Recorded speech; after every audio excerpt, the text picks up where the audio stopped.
આજ તો વાર આવી ગયો દુકાને બેસવાનો કહાની કાંઈક એવી છે જે કરી મિત્રોને કેમ છો બધા મજામાં હોય છે। આજે તો ડે 9 એટલે આપણે મેળી ઉપર એક્સરસાઇઝ કરવા આવી ગયા હતા। બાકી કે કંઈ 6:30 ને વ્યૂ આવતો તો બહુ મસ્ત હો ભાઈ, નેક્સ્ટ લેવલ આવતો તો મજા આવી ગઈ। પછી આપણે આવી ગયા દુકાને બેસી ગયા ને વ્યૂ જોયો, બપોર જેવું થઈ ગયું હતું એટલે આપણે જમી લીધું। પછી આપણે વ્લોગ ઉતાર્યો છે ને અને ડાયરેક્ટ આપણે છે ને ચા પીવા ટાણે વ્લોગ ઉતાર્યો।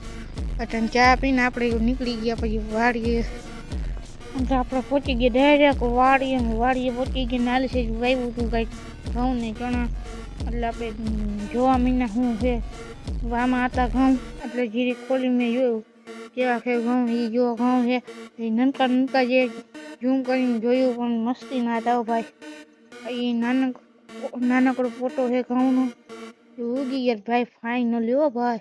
ઓલ સાઈડ ચણા નાલી સાઈડ ઘઉં, અને આ ચણા કેવા ને જેને કોઈને ખબર પડતી કમેન્ટ કરી નાખજો આ કેવો ફાલ છે, સારો હોય તો કમેન્ટ કરજો ભાઈ।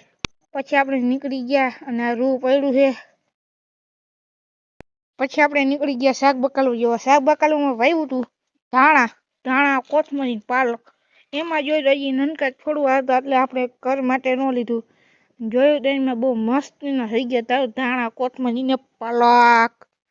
પછી આપણે નીકળી ગયા ઘર તરફ, વચમાં આવી ગયા રીંગણાને ઉતારીને ઘરે કેવો લાગ્યો છે જરૂરથી કોમેન્ટ કરજો, ફોલો કરવાનું ભૂલતા નહીં ભાઈ, સપોર્ટ દેખાડવાનો છે, લાઈક આપણે કરજો ભાઈ।